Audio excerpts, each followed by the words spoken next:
walking is good. You can get 10,000 steps a day, no matter what combination. That really adds up to something good for your health. 913, this is Tower. You're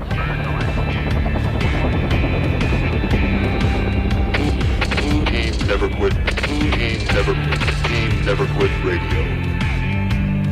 All right, everybody, welcome back to the TNQ podcast. I'm your host, Marcus Luttrell. Every week, it's my job to fire you up, to ignite the legend inside of you, and to push you to your greatness. Join me every week as I take you into my briefing room with some of the most hard-charging people on the planet. They're going to show you how to embrace the suck of life, teach you the values of working your ass off, and charge through whatever life throws at you. This is the Team Never Quit podcast. So buckle up, Buttercup.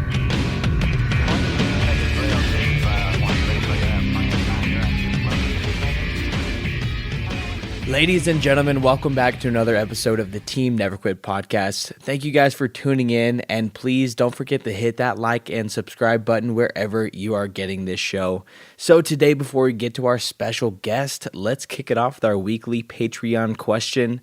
And this week, we've got, what is something that you think should be taught in high school that is not taught right now? What's something beneficial? Taxes. I was going to say taxes too.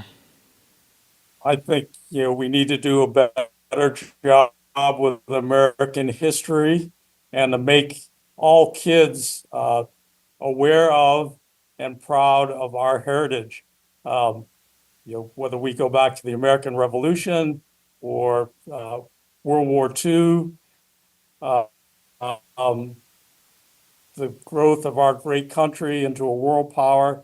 As you know, most kids walking around are not very knowledgeable of our history. So that would be one thing that I would promote. That's a good one. Yeah. How to say manners? Civility and manners, that class. Like how to properly address somebody, yes sirs, no sirs, and all that. Just basic overall discipline and manners. I also think they should bring back home ec.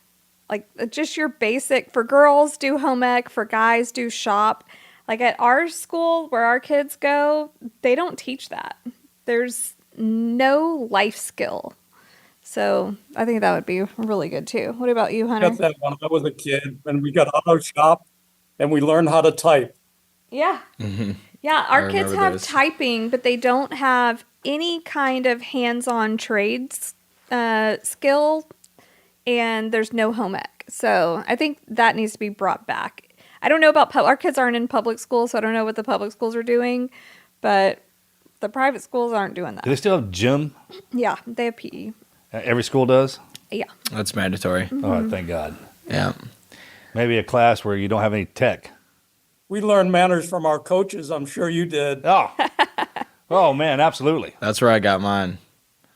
Our coaches made us cut our hair, and every Friday we had to wear a tie to school. Oh, that's a good one. Our coaches were the ones that would swat you with the paddle.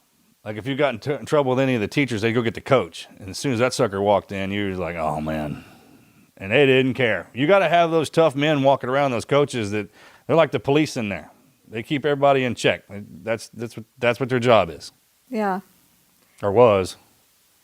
That's a good question. All right, Colonel. Thank you again for coming on. We're gonna kick this off. First of all, thank you for your service. Once a Marine, always a Marine. But I'd like to know where you came from, if you wouldn't mind telling me a little bit about that. So I'm a New Englander. I was a son of a World War II era and Korean Marine. So that had a big influence on me. And so we were imbued with much of the heritage that's associated with Boston, the Revolutionary War, Paul Revere, and actually getting ready to go back to the Boston Marathon. It's going to be the 250th anniversary of the Battle of Lexington and Concord, April 19, 1775. Wow. That's awesome. And you had a history of military, and you said your dad served. Anybody else? Well, like most people of that time, just about everybody served. So I had 2 vets, I had great uncles that were World War One vets, and I had a cousin, my cousin Joe, who was a Vietnam era vet. Um, that we were pretty close. Do you have any siblings? So, Melanie, I grew up with 5 women in the house, Oh, nice. 4 sisters and my mom, 1 telephone and 1 bathroom. Oh gosh, I know that was chaos. What got you into the military? Why the Marine Corps?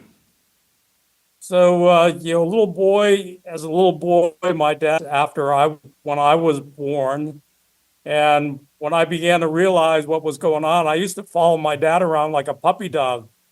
And he loved having me around him, but um, he tended to hang around with other Marine veterans. And I think that's because, you know, you well understand, nobody quite understands what it's like to be a SEAL unless you're hanging around with other SEALs. And I think for him, other Marine World War II vets, it was kind of his comfort zone. So those men would be around, and I just idolized those veterans as a young boy, 5 or 6 years old. And my dad would let me sit there and listen to their conversations about life, about sports. So I understood that these men, these Marine veterans, were different from the other dads. And many of those dads, most of those other dads were also veterans of other services. But I realized that these Marines, there was something different and kind of special. And so there came a point where I told my dad, that's what I want to be. I want to be a Marine like you. And he said, if that's what you want to do, and that's how you want to spend your life, then you'll do it a little bit different from me. There's a place called the U.S. Naval Academy. And if you get good grades and you're a good athlete, you might have the opportunity to go there. And I think at the time they touted it as a $100,000 education, which was kind of impressive. And so that gave me a goal, and that kind of drove me as I was coming up, junior high school, that was my dream. But at the same time, it seemed like a really lofty dream, and I was never sure that I could actually achieve it. So there are a lot of young boy prayers that were answered, and fortunately, I was able to get nominated and accepted, and went through and didn't get booted out. That's awesome. It's a huge accomplishment. Yeah, I love the Naval Academy. I don't push the military on my sons, but I want my sons to go there. I would love for him to go there. And I'm on him, and his mom are on him about his grades. We even hint at it.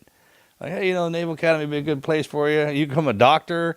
You can become a combat. You can be a SEAL. You can be a Marine. You can do anything out of there. Mm-hmm. Pilot? Yeah, a pilot. When you bring your child there, they'll get a feel for the place. And if the chemistry is there, they'll know it. And that'll really inspire them. And there's some really good programs. You may be aware of them. They have a variety of summer sports camps that you can go as a camper, even as young as maybe 9 or 10 years old. So you can go to a baseball camp, a wrestling camp. And for high school students, they have a STEM camp where they go and they can do academics. So they get exposed to the facilities, they get exposed to the academics and the professors, and it leaves no doubt whether that's the place that they want to spend 4 years at or not.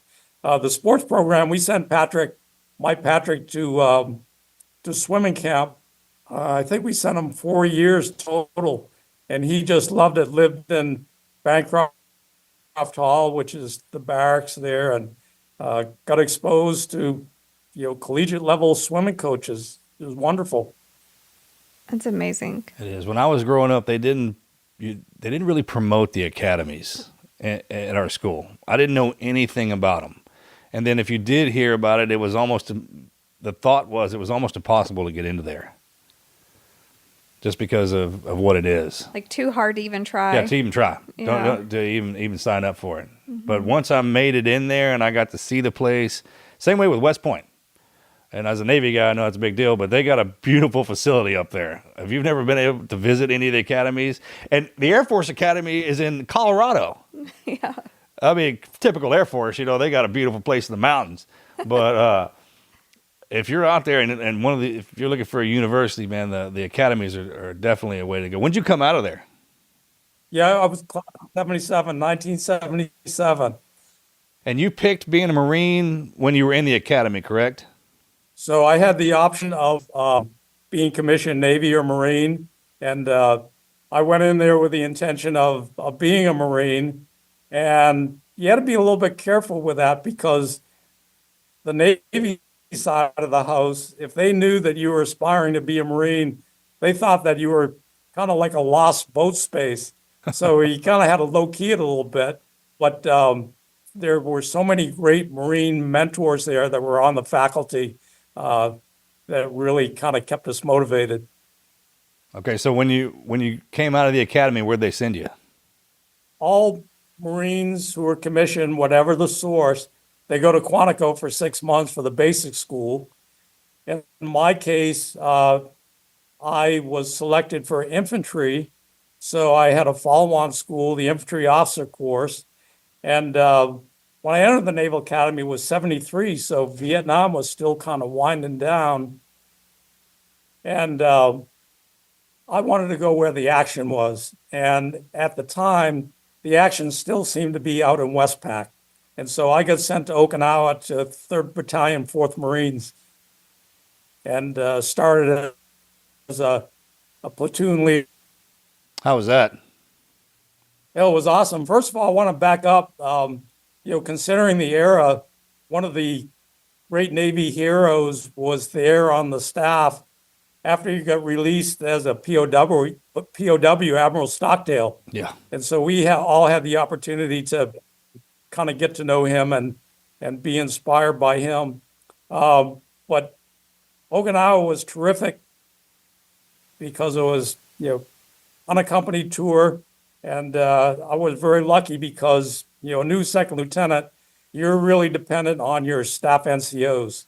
And they're the ones that guide you and keep you out of trouble.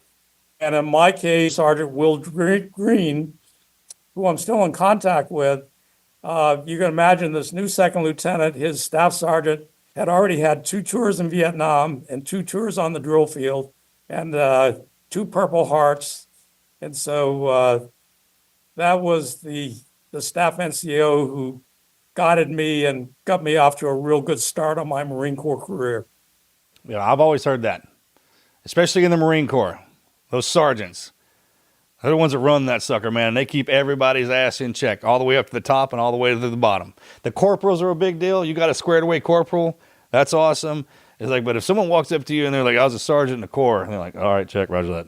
And then if you know he's been in combat and had his ass shot up, he's got some Purple Hearts, and the drills.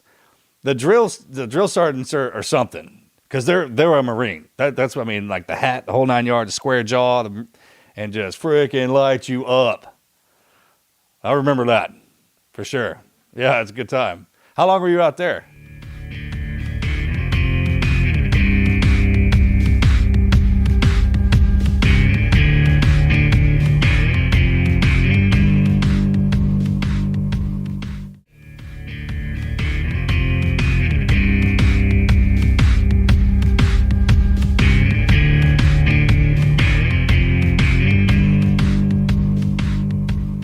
So it was a 13-month tour. And before the end of my tour, the monitors, the career managers came out and they were trying to get officers, company grade officers, to go to the drill field because there had been some problems. And they started a program where each recruit series mandated that they have 2 series officers rather than 1 to try to prevent some of the abuses that were going on. So my career manager came out, my monitor, and he said, Hank, you're probably going to be going to the drill field. If you volunteer, I'll give you a choice of where you can go. You can choose Paris Island or San Diego. So I'm a bachelor, and Naval Academy at those days, no women. Actually, my last year, the first group of women came in, but being out in Okinawa, social life wasn't great. I said, send me to San Diego. Amen. Amen. So about a month later, my orders came, and the order said Paris Island. Oh no. So I'm back there in Okinawa, called back to DC, talked to the captain, the monitor, and said, hey, sir, you said if I volunteered, you'd send me to San Diego. And he said, yep, I know. I lied. Oh Yeah. my gosh. Straight up. Yeah, that's straight up. So Paris Island, and it was a terrific 3-year tour.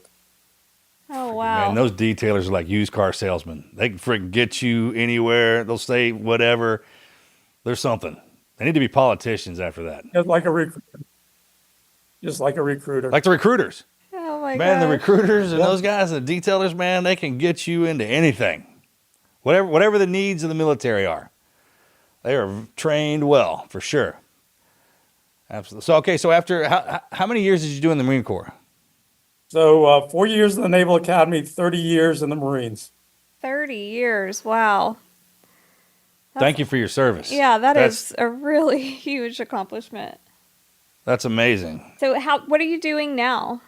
I am an instructor. We have a postgraduate program that teaches Marine Corps Command and Staff, and it's a requirement for all Marine Corps majors to get promoted to lieutenant colonel. So it's the major level professional military education that they're required.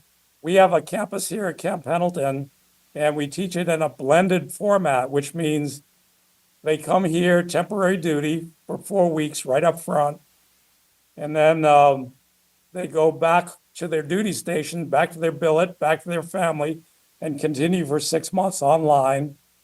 And then they return a second time for 6 weeks, do a final planning exercise, and graduate. That's amazing. So that's Yeah. what we do. And that's in There's San 2 of us, Diego? faculty. We teach the whole 10-month program. It's at Camp Pendleton, San Diego. Oh, nice. That sounds like a great job. It is. It's real good if you're single. It's great life if you're single because all the traveling and the places you get to live. It's hard on the family. I know that for sure. I wasn't married, but the guys that I were around were, and you can tell, but it is.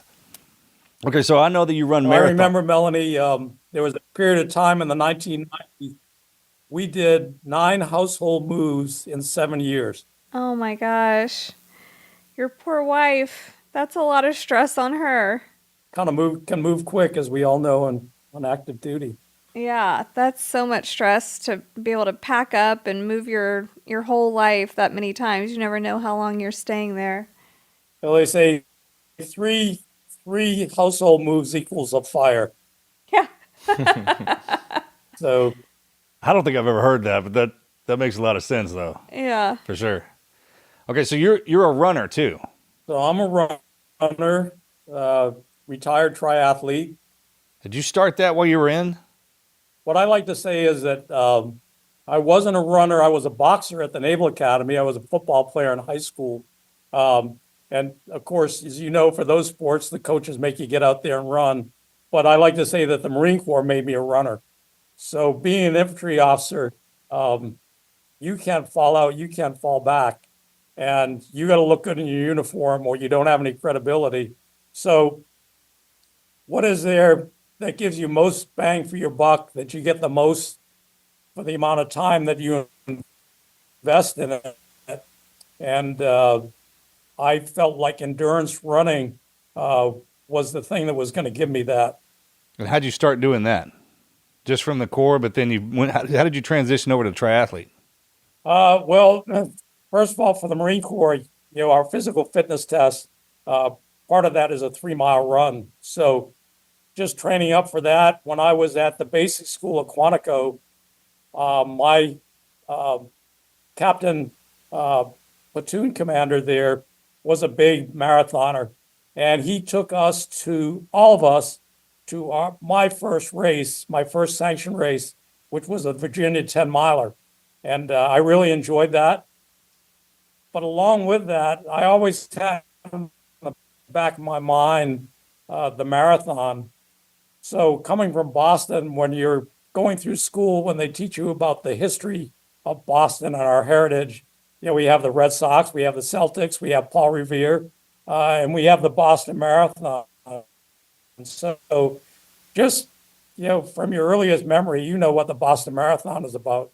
And I had a grandfather that ran it in 1916. So I always had this kind of dream of or ambition to run the Boston Marathon. So when I was at Paris Island, uh, I found out about the Savannah Marathon, which back in 1980 was my first marathon race.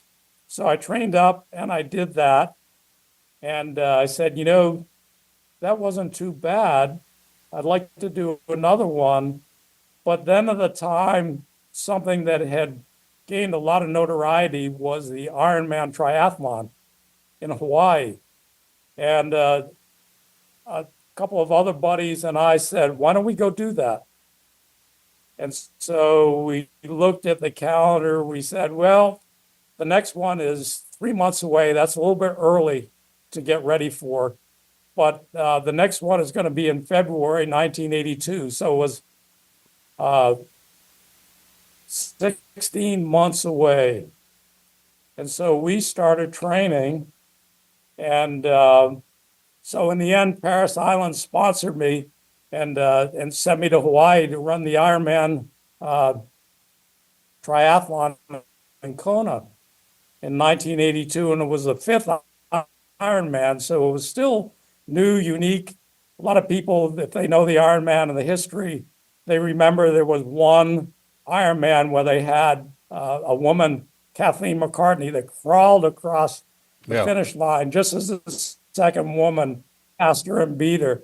And that was the Ironman I was in. Oh, wow. Oh, yeah. So it was kind of the thing. Everybody at Paris Island knew that I was going, and doing the 2.4 mile swim, 112 mile bike ride, and a marathon at the end. I said to myself, I can't fall out of this one. I have to finish or I can't come back. And so there was a bit of pressure, and it turned out that I was the first Marine Corps finisher. I ended up doing actually pretty well.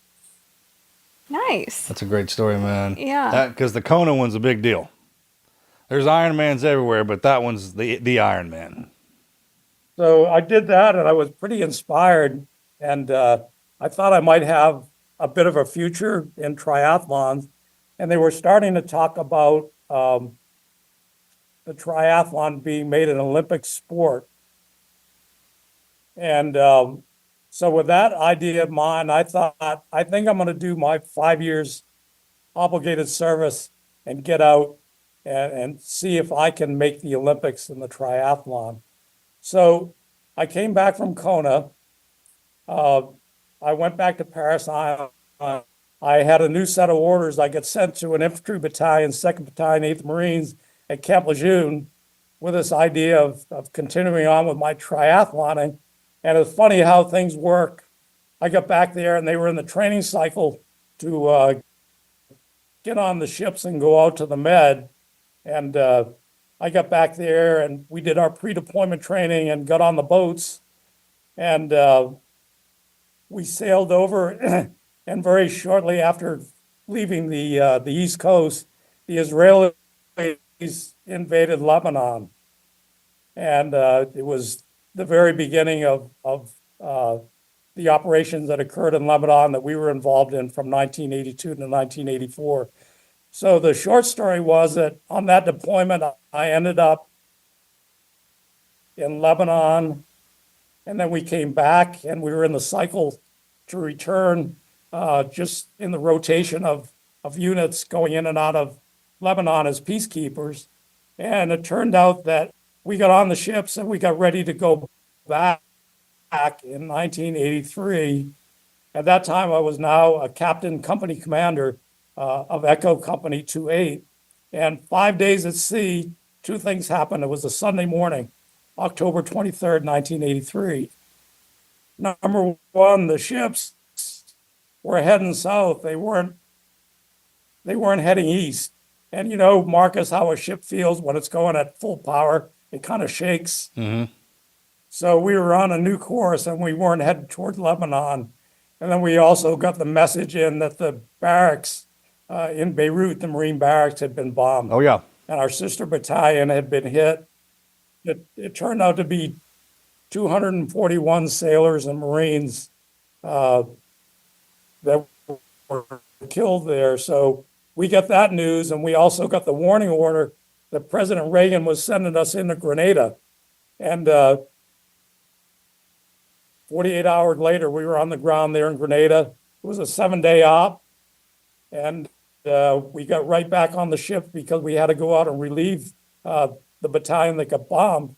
And so very quickly, we went across the water, did the relief in place there in Lebanon, and had 4 more months there with pretty much fighting every day. And so I think the whole point of all that was, whereas I thought I was on a path of finishing my Marine Corps career and going on to other things, that I was kind of swept up into events. Now here I was, a combat hardened company commander that coming back with all that experience and all the emotional scars that come along with being a combat veteran.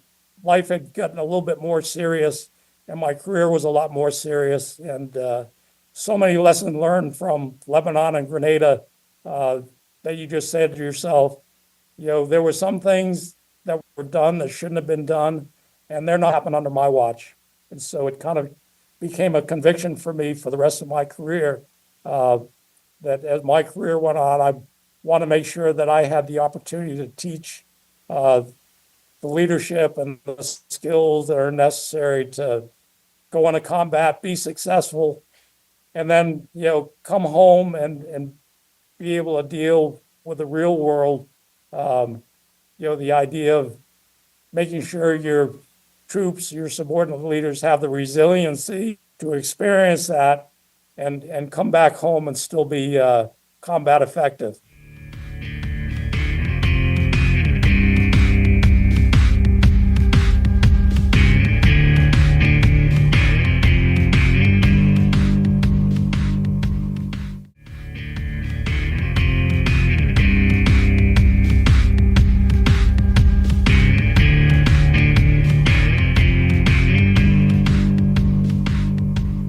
What are some of your wisdom that you can pass to me from there? 30 years of it, as far as leadership. We got a Canadian major in this class. He's a special operations guy, and we've been talking lately about assumption of command. So these officers, their next command would be a battalion or a aviation squadron, and you know, some of the challenges that are inherent in command. And we have an adage that nice guys kill Marines. So everybody wants to be the popular guy and the likable guy, but there's some things that your inexperienced troops don't know. You have to enforce the law, and you have to be a hard guy. You have to be a bit of a prick, and they don't really understand where that's coming from. But if you're not willing to do that and you let things slide, then people are going to get hurt, and you're not going to take all your people home. So, you know, the very simple example, in Beirut, there were some leaders who were willing to kind of cut the corner. We have these alert conditions, and in the alert conditions, if you're at a high alert, you're required to have your helmet on with the chin strap fastened and your flak jacket on and completely sealed up, not opened up to get a little bit of air in there when it was hot. And units where it was lax, the Marines would be around with their helmet just on their head without the chin strap on and the flak jacket open to let the air in.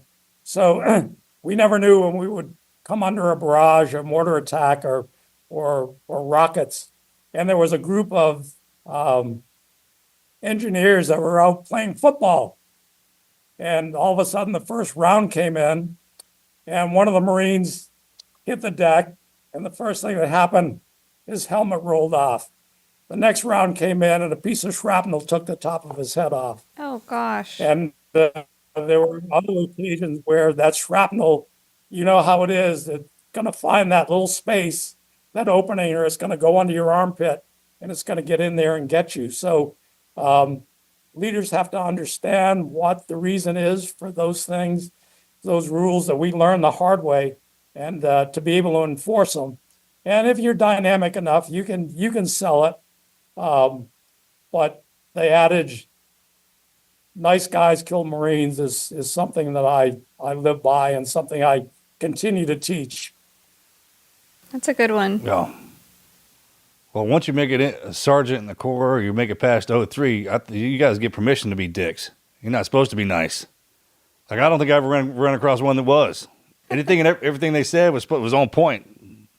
So now that you're out of the Corps and you're teaching, what else? What else? There are a lot of little things, like the importance of fitness. They're working on something they call their philosophy of command. So it's the kind of idea that when they assume command, they articulate and they publish their command philosophy. And it pretty much stacks up their priorities of what they want to accomplish when they command and how they're going to achieve mission success. And so that's very kind of a personal thing. And one of the things I talk to them is about physical fitness. So going back to a lesson learned on Grenada, we landed on Grenada, and on the first day, first 24 hours, things were moving pretty quick. And we were racing right on the tail of the bad guys, trying to catch them when we seized Pearl's Airfield, which was my company objective. And within the first half hour, I had a key leader who fell out from heat exhaustion. You may know that we have 3 categories of fitness. When we run our physical fitness tests, you can be a first class PFTer, second class, or a third class. This Marine was a third class PFTer. And within a half hour, his leadership was lost, and his number 2 had to fall in and take his place. And over time, in other situations, I learned that how critical peak fitness was to leadership and combat leadership. So it's an adage of mine, and something when I did my philosophy of commands, I was in command twice as a battalion landing team BLT commander, and then as a colonel, the CEO of Combined Arms Training Center, Camp Fuji, Japan. Then in both of those documents, and when I took command, I said, one of my priorities is physical fitness. And if you're a leader, if you're an enlisted leader or an officer leader, you need to be able to lead from the front and have peak physical fitness. So that would be another one, Marcus. We knew a Marine that was a World War II veteran, and he was in his 90s. He's passed away now, but in his 90s, he could still fit in his uniform. He was in perfect shape. I mean, he looked just like he did when he came out of there, sir. Yeah. Let me tell you, I've run across 3 of them. One of them was 100, one of them was 99, and the other was 93. And you could shave with the crease in that dude's pants. And I mean, he was buckled up with his gold and khakis. And I mean, like, no belly fat, nothing. I mean, I still had the mowed the yard in just like a Marine. Everything he did, and that's the one thing about y'all, and no one can take that from y'all. Man, the way y'all carry yourselves in those uniforms, because I've never seen a fat one. It's a thing with y'all, and it's impressive. I don't compliment Marines a lot, and they know why, because it's a thing with Navy and Marine Corps, especially the SEALs. But whenever I was getting my ass kicked, y'all would show up, and then you'd show up looking good. Yeah. And I can't take that away from you. I freaking can't. So Marcus, there's things about you that, about being a SEAL and being a sailor that will be with you till the day you die. Yes, sir. Yeah. I love that too, man. That stuff that happens just in our communities. Like, you have to be part of us to understand that. We were talking about that earlier, and that's freaking one of them. And it has been for a long time. So those are really good lessons. Just for life, not only for leadership, but just in life. Tell us a little bit about the Semper Fi Fund that you're working with.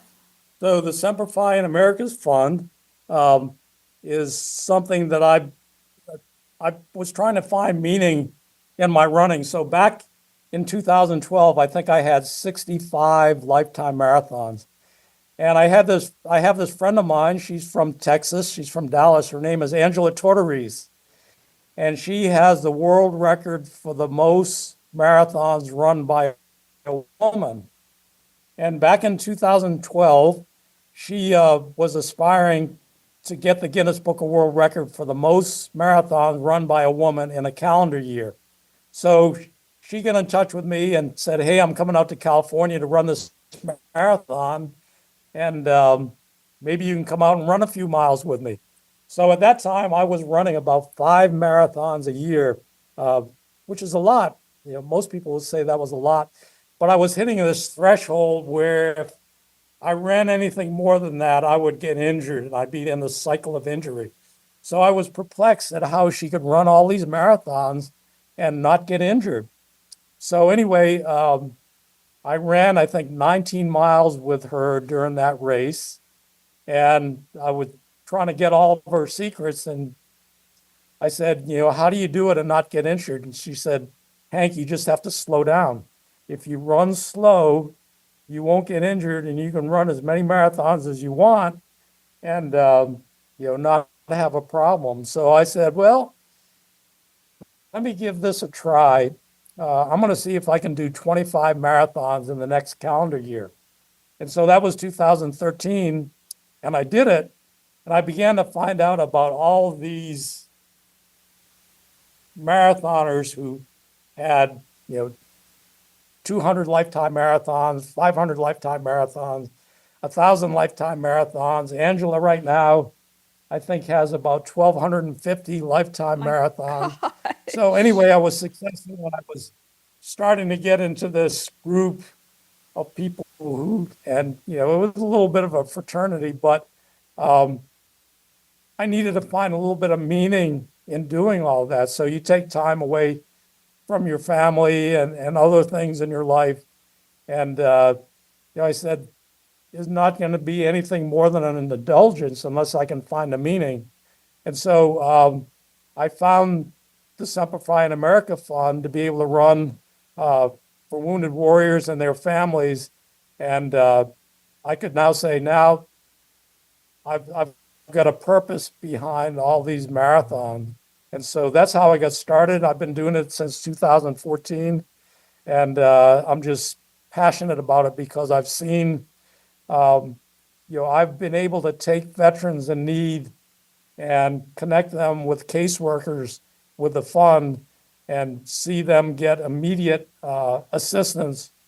And whereas in many cases, you find a veteran in need and you go to other organizations and it's just a bunch of hype. They're really not there to do very much. On the contrary, the fund, they're right on it and they're committed, and most of their people are volunteers. They have very low overhead, so just about every dollar that I raise goes right back to the vets. That's amazing. Yeah, thank you for doing that. And now to you have Boston coming up. So Boston is coming up on April 21st, and it's going to be the 250th anniversary of the Battle of Lexington and Concord, so that's a second benefit. But that's going to be my 500th lifetime marathon or ultra. So in that number, I've run 100-mile races, 48-hour races, 100Ks. Regardless, if it was a 100-miler, it only counted for one of those 500. So God willing, number 500 will be on the 21st. Wow. That's a gift y'all have. I got buddies that are ultras. Yeah. My brother's one. And I didn't get that gene or that genetic. I even tried. It's like one of those things. It's not what I didn't get that on the pass down. So the fact that you have that, how can we follow you and keep tabs on you while you're going through all that? Help promote what you've Yeah, got what you're going on. doing. I think you can go to the Boston Athletic Association website and you can type in my name and follow me and see how I'm doing out there. I'll be as slow as a turtle. I'm going to be 70 years old in August. But if anybody wants to do that, they can see me make my progress. Well, we're We super definitely proud will. of you. Absolutely, yeah. Thank Yeah. you for everything throughout your life, for your service, for motivating all your up and coming Marines, and just to never stop running. Thank you for that. If anyone wants to donate to the fund, where do they go? They can just Google Simplifying America's Fund, and they can look for me or contact them and go to my donation page. My goal this year is to be the number one individual fundraiser for the fund. So, if they look for Hank Donigan on there, go to my donation page. They can make a donation. Awesome. Yeah. Well, Well, thank you, Colonel. thank you for taking your time to tell us your story. Yeah, thanks for having me. It's an honor, and I'm glad we have those connections in Eric and Murph. Yeah.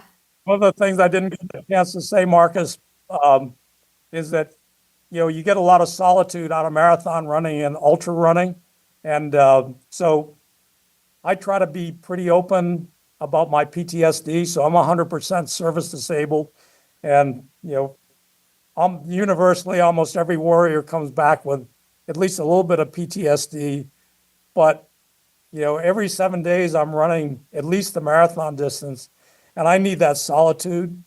I need to get out there with God and nature, and it keeps me level. So I know you can identify with that, and I share that with others as a part of that resiliency. That if you're an active duty person, and you're going to combat or you've been back from multiple tours, to try to help keep things in check. It really helps me. Yes, sir.